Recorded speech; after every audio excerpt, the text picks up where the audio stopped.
დღეს არის შაბათი 4 იანვარი 2025 წელი საეკლესიო კალენდრით კი ეს არის 22 დეკემბერი 2024 წელი.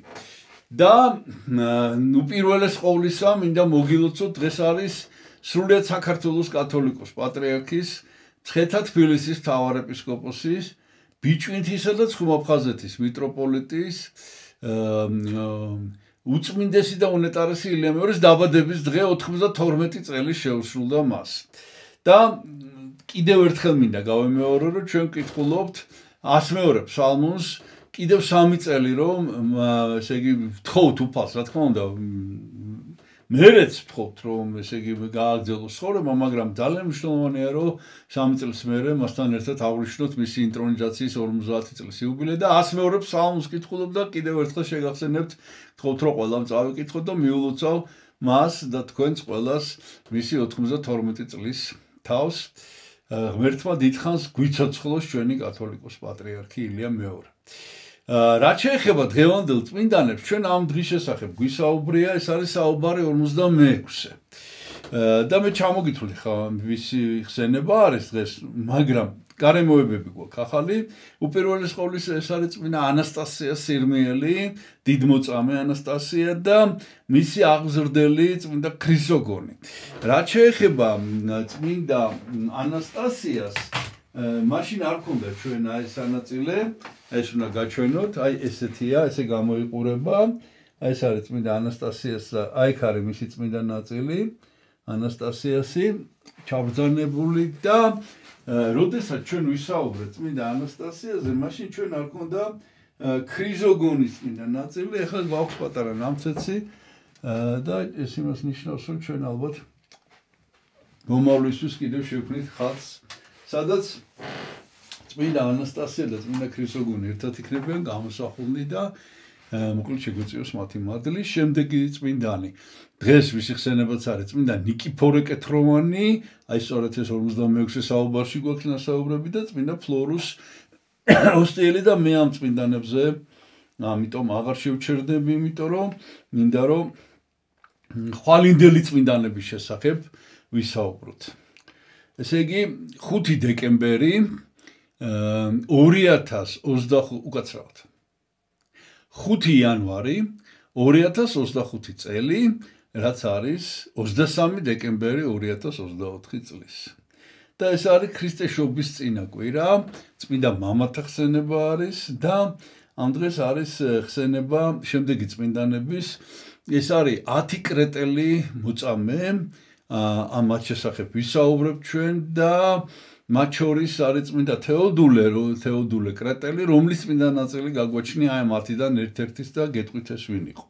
ასევე ვისაუბრეთ წმინდა ვიქტორია რომაელი და ვახსენოთ, მის შესახებ უნდა მოგიყვეთ წმინდა სერვულუს რომაელი, აი ამ 3 წმინდანის უბრალოდ 10 წმინდანია და დანარჩენი კიდევ ეს 2. ამიტომ დავიწყოთ ესე იგი საუბარი, ეს არის უპირველეს ყოვლისა ეს არის 10 კრეტელი მოწამე.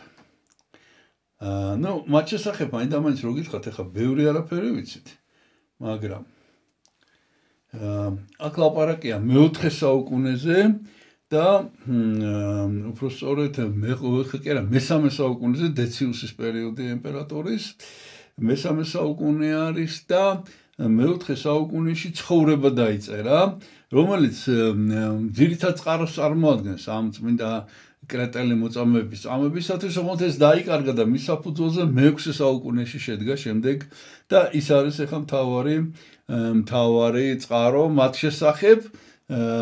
კიდევ ერთხელ მინდა გითხრათ, რომ მიუხედავად იმისა, რომ ბევრი არაფერი ვიცით, მაინც ეს არის და კიდევ ანდრია კრიტელი, ცნობილი სინანულის დიდი კანონის ავტორი, მას აქვს საქებარი სიტყვა კრეტელი მოწამეებისათვის.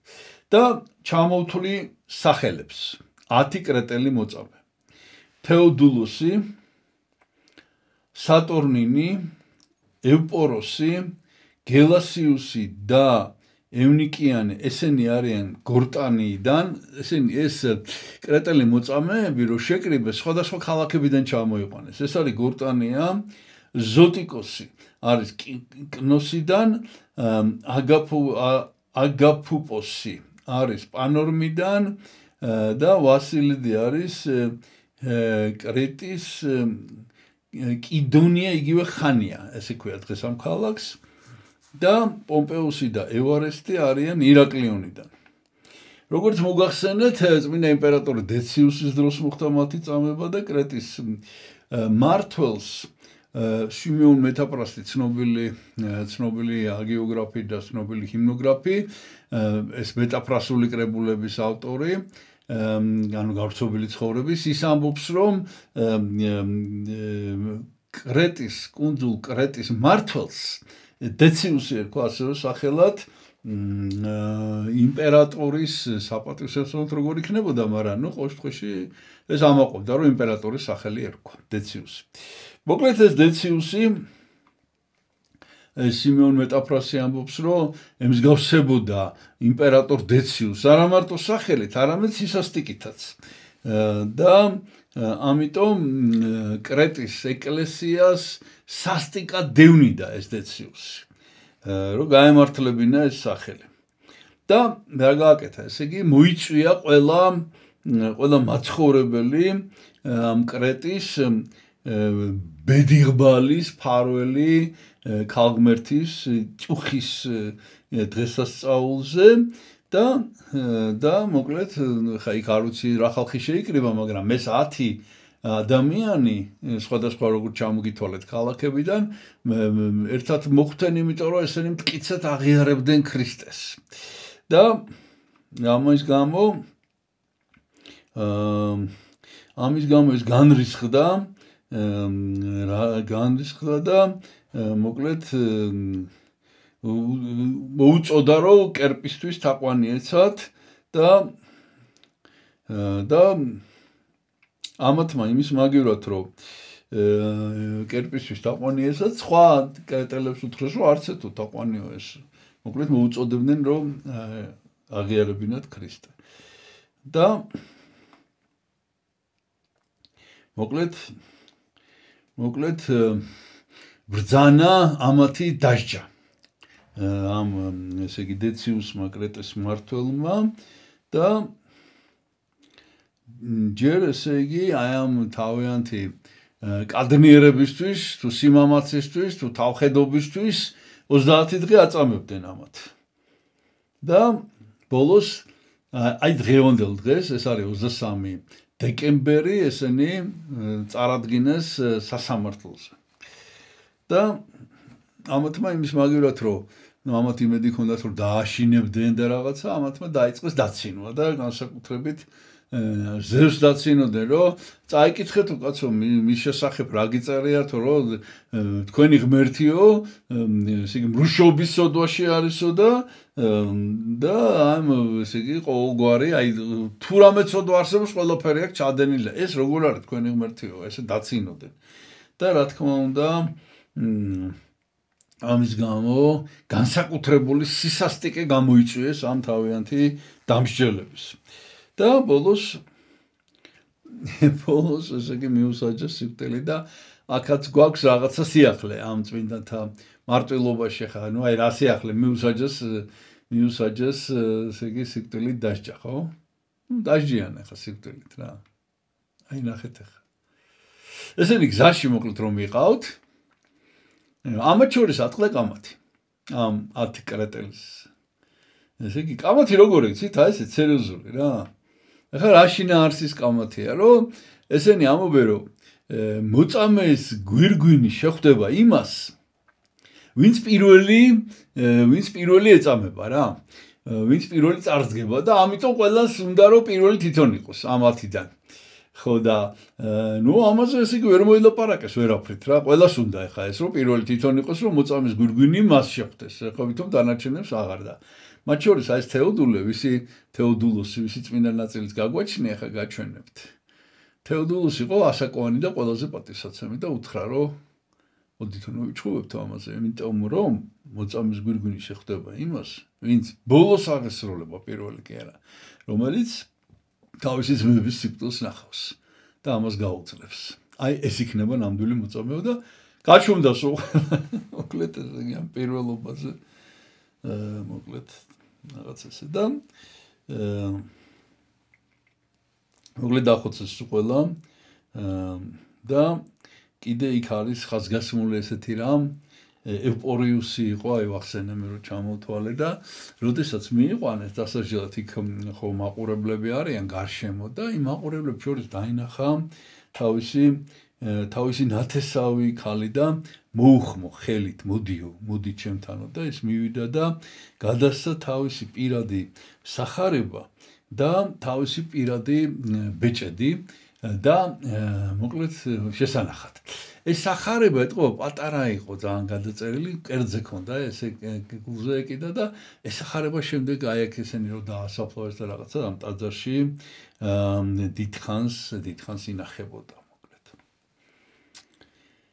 ნუ ამის შემდეგ გავიდა 60 წელი და ეპისკოპოსი პავლე ამ გორტინის ეპისკოპოსი რომელსაც უკვე ეწოდა ამ ქალაქს ნუ დამთავრდა ეს ქრისტიანობის დევნა და ქალაქს ამ 10 მოწამის სახელი ეწოდა აგიდეკა დეკაც ნიშნავს agi წმინდა 10 აი ესე ქვია დღეს ამ ქალაქს აგიდეკა აი ამისი ეპისკოპოსი იყო და სპეციალურად გაემგზავრა რომში რომ მიიღო ნებართვა ეს იყო სასწაულთ მოქმედი ეს პავლე თავისი განსაკუთრებული ქრისტიანული ცხოვრებით ეშმაკებს განასხამდა რა და წავიდა რომში მოკლედ რომ მიიღო ნებართვა იმპერატორი კონსტანტინე დიდისგან და მისი ვაჟიც იყო უკვე და აი ამ ორისგან იმპერატორებისგან მიიღო ნებართვა და მოკლედ რომ ჩავიდა რომში რომის ერთ-ერთი სენატორის ქალიშვილი იყო შეპყრობილი და დაიწყო ყვირილი რომ აპრინგიუსი ქვია ამ ქალიშვილს აპრინგიუსი და დაიწყო რომ პავლე მოდისო და არ წავალო თუ რაღაც ეშმაკმა იმის პირიდან და ამან ძალიან დიდი შთაბეჭდილება მოახდინა რომაელებზე რომ ესეთი დიდი წმინდანი ჩამოვიდა და რა თქმა უნდა ეხლა კრეტის ეპისკოპოსი მოდის ეხლა ესე პირდაპირ იმპერატორს ვინ შეახვედრებს მაგრამ ეს ამბავი რომ მოხდა დაუყოვნებლივ შეახვედრეს და აი პირველი რაც უთხრა ეს თხოვა რომ ამისი ნებართვა მომეცით და მიიღო ეს უფლება და როდესაც ჩამოვიდა უკან დაბრუნდა კრეტაზე გახსნა ეს საფლავი და ესე წერია რომ ამ დროს კიდევ იყვნენ ცოცხალი ის ადამიანები ვინც უშუალოდ ესწრებოდნენ ამ 10 კრეტელის წამებას და ნუ შემდეგ ტაძარში გადაასვენეს და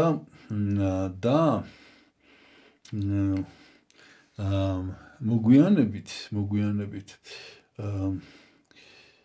არკადიის ეპისკოპოსი ვასილიუსი მან ააშენა 1940 წლებში იყო ეს ეპისკოპოსი კრეტის და მან მთავარ ეპისკოპოსი და მან ააშენა ამ აგიადეკაში აგიდეკა ამ აგიდეკაში აღაშენა ძველი სადგილას ახალი ტაძარი და კიდევ ესე ამბობენ რომ ამ 10 კრეტელი მოწამის წყალობით კრეტაზე ერესი არასოდეს გავრცელებულა ერეტიკულ სწავლებას არასოდეს ქონია ადგილი ეს არის ათონის ციდან ეს გამოსახულება 1557 წელი აი ეს არის 10 კრეტელი მოწამის წამება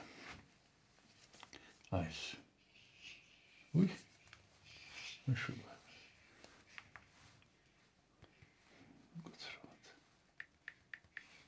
აი ეს არის 10 კრეტელი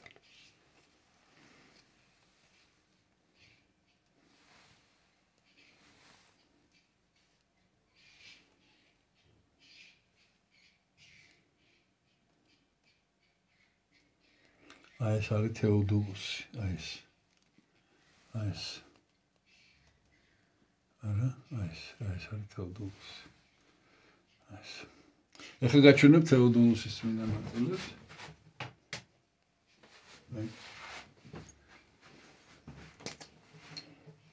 აი ესეთი ფრაგმენტი გვაქვს. აი ესეთი ფრაგმენტია.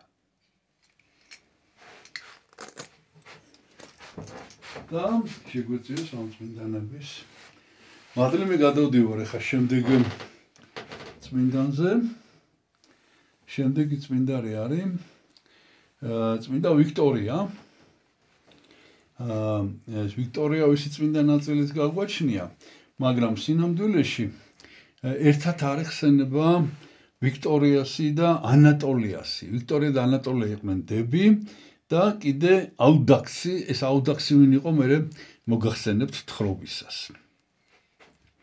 მოკლედ სხვადასხვა წყაროები არსებობს და მათ შორის არის წამებაი მე-6 საუკუნის ძეგლია. ესენი 250 წელია ამათი წამება, ესეც იმპერატორ დეციუსია და დაიწერა მათი წამება მე-6 საუკუნეებში. ანატოლია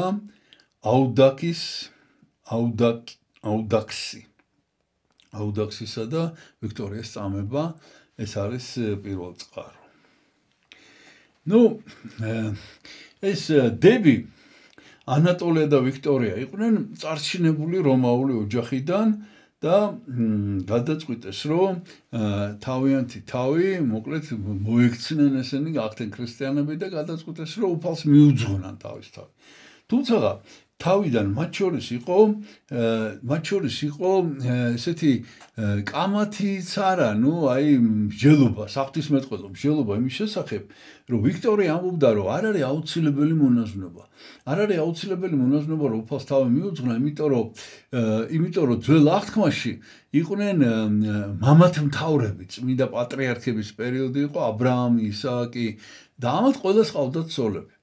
და ეს ცოლები წმინდანები არიან და ცხადია, რომ მოსეს ყავდა ცოლი და აბრაამს ყავდა ცოლი და რა ვიყოლას და ხო და რომ ესე იგი რომ ეს შეიძლება ასეთნაირად რომ იცხოვრო. თუმცა ანატოლია ეუნებოდა რომ არა, ჯობია რომ თავი მიუძღვნა მთლიანად ქრისტეს და მოყავდა ისეთი წმინდანების მაგალითები, რომლებიც იყვნენ ქალწულები და აი ქალწულებით ადიდებდნენ უფალს. ანუ მონაზვნები.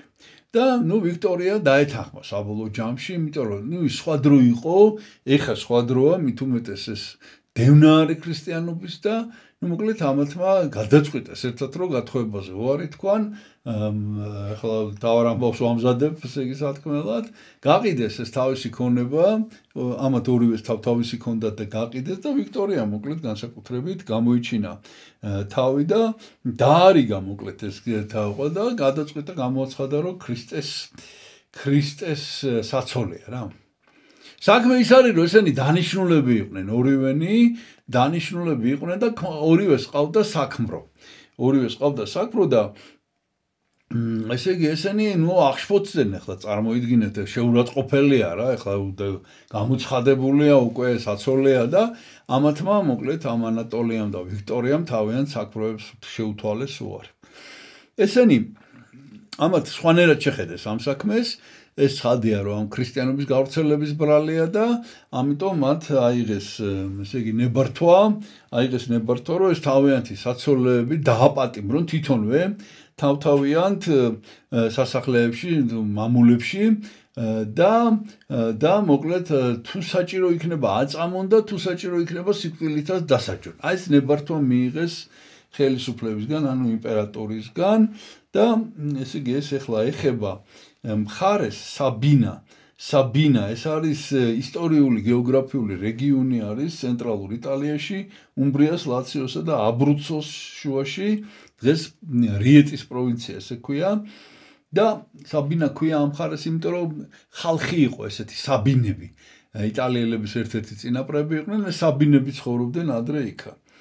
და მოკლედ ქალაქების სახელები უნდა გითხრათ, ესენი ორ განსხვავებულ ქალაქში მოხდნენ ამ თავიანთ მხარე ეს არის ამ საბინოს მხარეშია ტრებულა მუტუესკა ვიქტორია წაიყვანეს იქა და ამ ადგილს დღეს ქვია მონტელეონე საბინო, მონტელეონე ქალაქია ესეთი, მონტელეონე საბინო და აქ მოხდა ვიქტორია, ეს არის ამ რიეტის პროვინციაში როგორც მოგახსენეთ და ანატოლია კი თორა შორი ახლოს, ამ თორას ახლოს, თორას დღეს ქვია კასტელ დი ტორა. მოკლედ ესეც ლაციოს რეგიონში არის ამ რიეტის პროვინციაში. ნუ ესენი კი წაიყვანეს იქ და დაამწყეს, მაგრამ ერთიც და მეორეც ორივემ ძალიან დიდი სიმტკიცე გამოიჩინეს და ტიტუს ავრელიუსი არის ანატოლიას საქმრო და ნუ რომ მივხვდა რომ ნახა თავიდანვე რომ ესე იმ წუთში უარი თქვა თავის განზრახვაზე და ხელისუფლებას გადასცა ესა ანუ იმპერატორს ხოლო მეორე ევგენი ერქვა ესე იგი ვიქტორიას საქმროს და დაუწყო წამება ამ ვიქტორიას და მაგრამ რო ნახა ესე იგი ხან ცემდა ესე იგი მათრახის და ესე ქვია უცხოურ ენაზე მათრახის და ნამცხვრის თუ რაღაცა ტკბილეულობის პოლიტიკა ანუ ეს ნიშნავს რომ ხან კარგ სიკეთებს თავაზობდა ხან ცემდა მოკლედ ვერაფრით ვერ გატეხა ამ ვიქტორიას წინააღმდეგობა და ამანაც დაუბრუნა ხელისუფლებას ეს არის პრეფექტი იულიანოსი და მოკლედ ეს იულიანოს ჩაუვარდა ხელში ვიქტორია და აწამა საშინლად და ბოლოს ჭრილობა მიაყენეს გულის არეში, გულში დაჭრეს. და შემდეგ ესეც გარდაიცვალა, ორივე 250 წელს გარდაიცვალა და ვიქტორიას ჯალაც ერქვა სახელად ლილიარკი. და როგორც კი ეს ვიქტორიას ჭრილობა მიაყენა გულში რა, ხეცინა, ისედაც ხეცინა. მოკლედ კეთრი დაემართა და 6 დღეში გარდაიცვალა. და მატალებმა დაჭამეს მისი სხეული. მოკლედ ესეთი რამეა შემორჩენილი. ეხლა რაც შეეხება ანატოლიას სიკვდილით დასჯა დაავალეს მეომარს ასევე როგორც ჯალაც აუდაქსი ქვია სახელად და ამ აუდაქსს არ ვიცი ხს თვითონ გამოიგონა ესეთი რამე თუ ვიღაცა უთხრა მოკლედ საშინელი შხამიანი გველი შეაგდეს სადღაც ოთახში და შეუშვეს ეს ანატოლია იქა რომ ამ გველს უნდა დაეკპინა რა ნუ წამების და სიკვდილით დასჯის ასეთი ფორმა მოიგონეს რა ნუ ერთი დღის მერე უკვე მეორე დღეს ეს აუდაქსი შესულიყო რომ ანატოლიას სხეული გამოეტანა და ანატოლია ჩვეულებრივად არის არაფერი და ეს გველი ამას ეცა ამას ეცვა რომ უნდა დაგესლოს და ანატოლიამ გადაარჩინა. მოკლედ დაიჭირა ეს გველი ხელით და არ მისცა გველს საშუალება რომ აუდაქსი დაეკბინა. ამან ისეთი შთაბეჭდილება მოახდინა აუდაქსზე რომ ესე იგი მოინათლა და ამ ანატოლიასთან ერთად აღიარა ქრისტე და ორივე ერთად დასაჯეს შემდეგ სიკვდილით როგორც მოგახსენეთ იმპერატორი დეციუსის პერიოდია ესა 259-251 წლებში იყო დეციუსი და 250 წელს აწამეს ეს მოწამეები ჩვენ გაგვაჩნია წმინდა ვიქტორიას წმინდა ნაწილები და ამ საბინა ისტორიულ რეგიონში დღესაც განსაკუთრებულ თაყვანს ესე იგი ანატოლიას და აუდაქსს თორა კასტელ-დე ტორაში და ესე იგი ტრებულა მუტუესკაში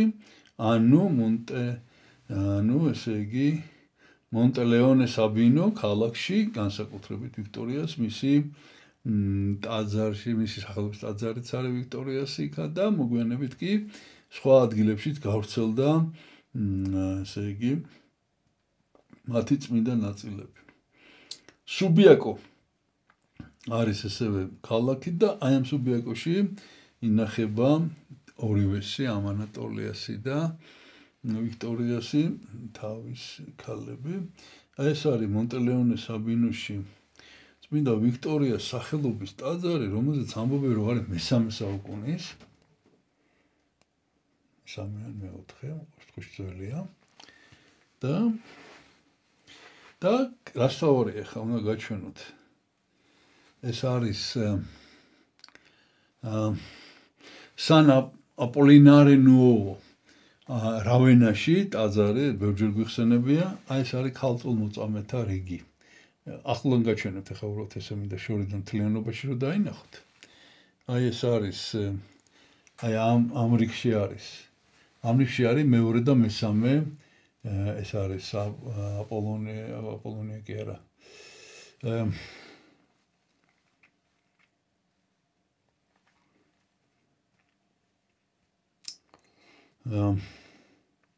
ანატოლია და ვიქტორია.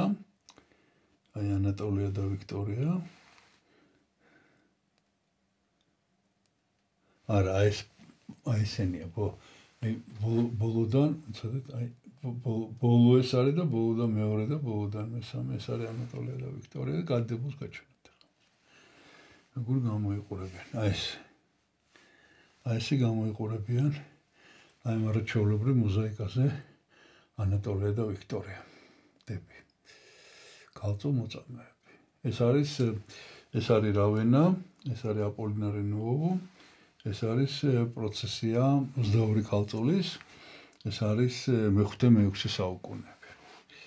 ნუ რაც შეეხება წმინდა ნაწილს, აი ხა ამის ჩამოხსნა ძალიან ძნელია, ძიმეა ძალიან უბრალოდ. აი ხელს დავუდებ, აი აქ არის, აი ამ ჩარჩოში აქ არის 30 წმინდა ნაწილი, აი ხელი მიდევს წმინდა ვიქტორიას წმინდა ნაწილზე და შეგვეციოს წმინდა ანატოლიას და წმინდა ვიქტორიას.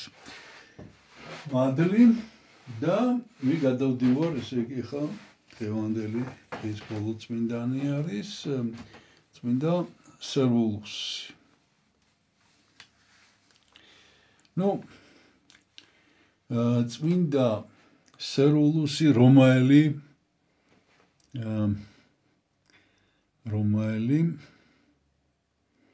რომელზეც სანამ დავიწყებ მის შესახებ მოთხრობას, მინდა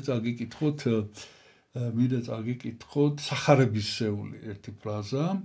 ეს არის იგავი მდიდარსა და ლაზარეზე და ესე წერია: გლახაკი ვინმე იყო სახით ლაზარე დავდომილი. ლუკას სახარების მე-16-19 მუხლია. აი დავდომილი ლაზარე და თუ ნახავთ კიდევ ერთხელ აი ამ იგავს მდიდარსა და ლაზარეზე, იქ არის ლაზარე ეს აღწერილი და შემდეგ გარდაცვალების მერე სად მოხდება ეს დიდარი და სად მოხდება ეს ლაზარე და მოკლედ ეს ლაზარე ძალიან საინტერესო ტიპია თვითონ პერსონა, ნუ ადამიანი იყო რა თქმა უნდა, იგავია ხა პრინციპში ეს, მაგრამ ნუ ნამდვილი ამბავის საფუძველზეა და მოკლედ აი ესეთ ადამიანზე გვაქვს ხა ჩვენ საუბარი, სერვულუსი. ეს სერვულუსი ფაქტიურად ესე იგი შეიძლება ითქვას, რომ აი სახარებისეული ლაზარეს კიდევ ერთი ესე იგი მაგალითი არის წმინდათა ცხოვრებაში, რომელიც ცხოვრობდა მე-6 საუკუნის ბოლოს გარდაიცვალა 590 წელს და მის შესახებ ჩვენ ვიცით წმინდა გრიგოლ დიალოგოსი, დიალოგების ავტორი, ეს არის გრიგოლ დიდი რომის პაპი და ესე ქვია დიალოგები, ანუ საუბრები იტალიელი მამებისა და სული სიკვდილების შესახებ. მე-4 წიგნის მე-14 თავი არის სერვულუსის გარდაცვალება, რომელიც იყო პარალიზებული. პარალიჩი ჰქონდა რა. დავრდომილი იყო. განრღვეული. თავი სხვანაირად როგორ თქვა. ესე იგი, ამისგან ვიცით ჩვენ და რას თავარია, ამან გააგზავნა აი მის აღსასრულის სანახავად, ეთყობა ეს წინასწარ მოახლოვებული იყო თავისი მდივანი, ბერი. თვითონ წერს მერე ბოლოში და მე ხა თქვენ წაგიკითხავთ წმინდა გრიგოლი დიალოგოსის მიერ აღწერილ ამბავს. ესე იწყებს საუბარს, რომ ხშირად, როდესაც წმინდანი აღესრულება, მას ესმის ტკბილი ზეციური გალობა და აი ამ გალობის მოსმენით იგი ვერ გრძნობს, როგორ შორდება მისი სული მის სხეულს, რაც თავისთავად ახლა მტკივნეული პროცესია, როგორ ჩანს. ხო და აი როდესაც წმინდანი აღესრულება, აი ამ გალობას ისმენს და ამიტომ ეს არის შესავალი. ეხლა ესეთ რამეს ყვება, რომ თქვენ შეიძლება გაგიგიათ კიდევაც წმინდა კლემენტის ტაძარი რომში. ცნობილი ტაძარია, ან წმინდა კლემენტის რომის პაპზეა ლაპარაკი, კლემენტ პირველი, რომის პაპი 330-თაგანი მისი სახელობის ტაძარი რომში, ლატერანის სასახლეში. გაჩვენებთ მე ფოტოს.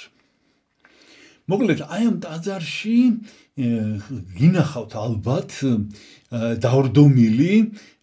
დავრდომილი აი სერვულუსი. სერვულუსი, რომელიც იყო სრულიად გლახაკი სახელით, იმიტომ რომ სერვულუს, სერვისი, ანუ ესე იგი სერვანტ, სერვულუს ლათინური სიტყვიდან მოდის, სერვულუს ნიშნავს მსახურს. კი სახელით მსახური იყო და გლახაკი, მაგრამ არა, ესე იგი არა დამსახურებებით, იგი ძალიან მდიდარი იყო ღვთის წინაშე. თავის დამსახურებით, ესე იგი, ახლა როგორ ტიპზეა ლაპარაკი, ახლა მაგიხსნით, მოკლედ. ესე იგი, ეს დაბადებიდან ესეთი იყო, ვერ ინძრეოდა საერთოდ და ძირითადად დედა და ძმაული და რაღაც დროს მოკლედ კი გაიზარდა ეს ასაკოვანი გარდაიცვალა. ოღონდ როგორი პარალიჩი ქონდა, იცით? ესე იგი, არა მარტო ვერ დგებოდა, არამედ წამოჯდომა არ შეეძლო და წამოწევა, ანუ ხელების სოცე რა მოძრავებდა. აი საერთოდ სრული გათიშულობა ქონდა რა. სხეულის ნაკვთების არ ემორჩილებოდა საერთოდ და ასე იყო და რაღაც დროს ტაძარშიც მიიყვანეს, ტაძარში იქ იწვა და ტაძრის გალერეაში შესასვლელში ხო და მე გადაიყვანეს როგორც ჩანს საავადმყოფოში.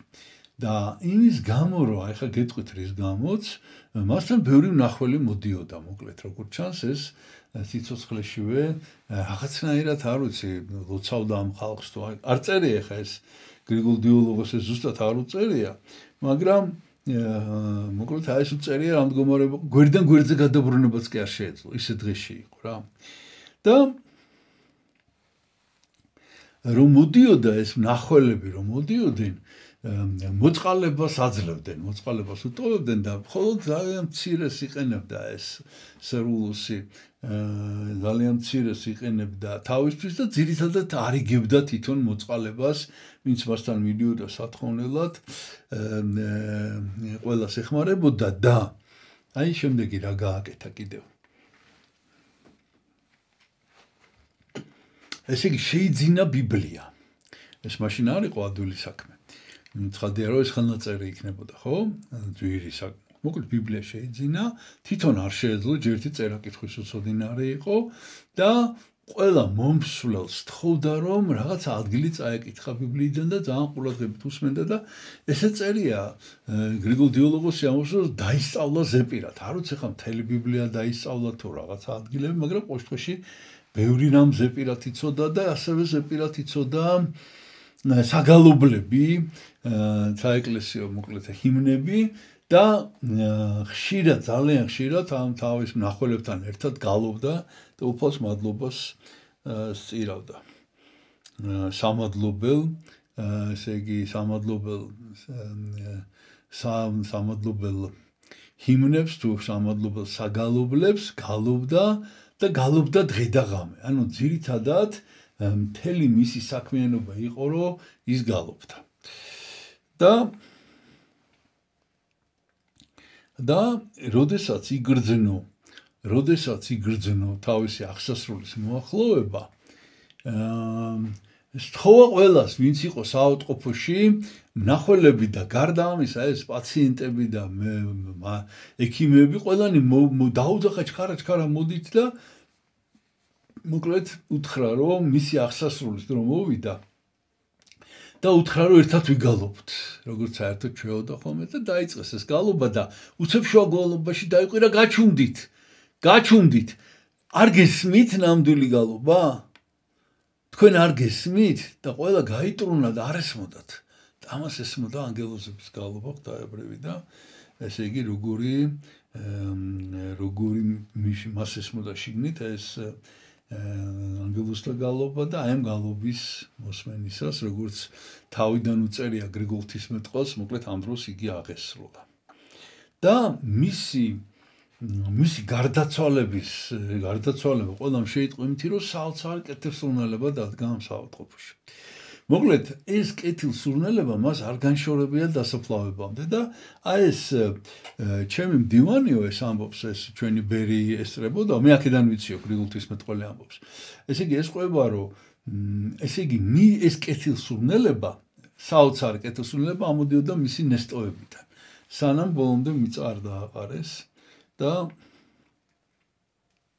გრიგოლ დიოლოგოსი ამბობს რომ ეს ბერი დღესაც ცოცხალეაო და როცა კითხავთო ყოველთვის ცრემლებით ამოწმებსო ამ ამბავსო რაც ახლა მე თქვენ მოგიყევით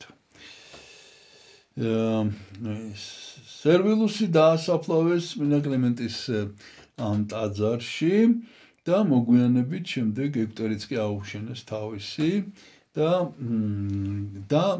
გამოსახულებები არა გვაქვს, უბრალოდ გვაქვს ერთი გრავიურა, ახლა გაჩვენებთ.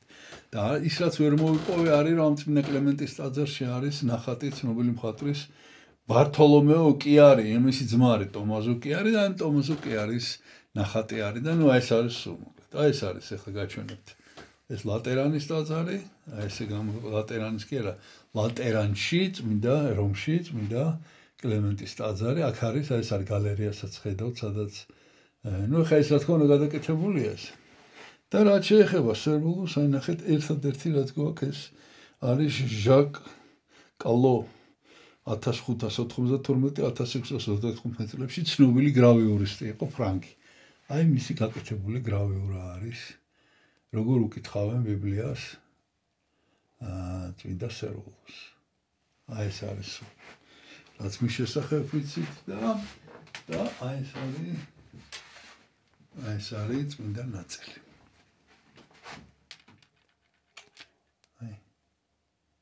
ესეთი. შეგვეციოს წმინდა სერბულუსის მადლი. ახალი ლაზარე. სახარებისეული ლაზარე ახალი, ოღონდ აი ეს ღარები ლაზარე. ნუ დღეს როგორც მოგახსენეთ, შაბათია და წმინდა ანასტასია სირმეელის და წმინდა ქრისოგონი მისი გამგზელების ხსენება, ნიკიფორე კეთროვანის და ფლორუს ოსტიელის და ეს არის 22 დეკემბერი და 23 დეკემბერს კი არის ხსენება, ვისაც ახლა ვისაუბრეთ, ეს არის 10 კრეტელი მოწაფე და მოწამე და თეოდულე მოუხუცესი მათ შორის, თეოდულუსი, წმინდა ვიქტორია რომაელი და ანატოლია მისი და წმინდა სერბულუს რომაელი. მე კი ამითი გემშვიდობებით ღმერთმა დაგლოცოთ კიდევ ერთხელ გილოცავთ ახალ წელს ჩვენთან არს ღმერთი.